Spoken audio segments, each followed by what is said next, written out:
Praise lord. మీ అందరికి దేవుని నామంలో వందనాలు తెలియజేసుకున్నాను. ఈ దినమున దేవుని వాక్యాన్ని ధ్యానిద్దాం. నిర్గమకాండం 20వ అధ్యాయం 3-4 వచనాలు చదివి ధ్యానిద్దాం. నేను తప్ప వేరొక దేవుడు నీకు ఉండకూడదు. పైన ఆకాశం అందే గాని, క్రింది భూమి అందే గాని, భూమి క్రింద నీళ్ళందే గాని ఇండు దేని రూపమునైనను విగ్రహమునైనను నీవు చేసుకొనకూడదు. వాటికి సాగిలు పడకూడదు, వాటిని పూజింపకూడదు. ఆమేన్. హల్లెలూయా.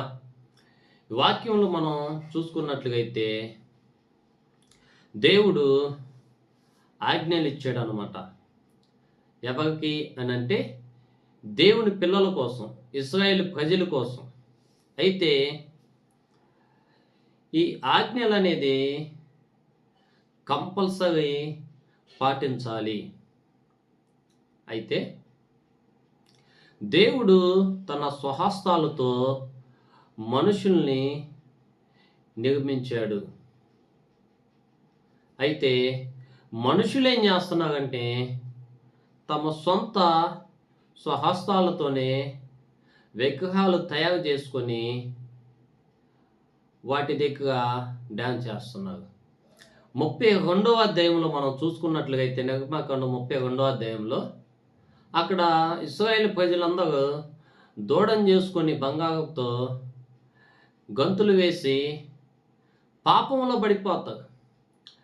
దేవుడేమో ఒక మనిషిని నిర్మించి మంచి మార్గంలో నడిపించాలి, వారికి మంచిగా బోధించాలి, ఒక క్రమమైన జీవితం ఉండాలి, వారి జీవితం ఒక ఆశీర్వాదంగా ఉండాలి అని దేవుడు మానవుల పట్ల ఎంతో తన ప్రజల పట్ల ఆశ కలిగి ఆయన ఆజ్ఞలు ఇస్తే వీళ్ళేం చేస్తున్నారు? ఆజ్ఞలు అతిక్రమిస్తున్నారు, పాపంలో పడిపోతున్నారు.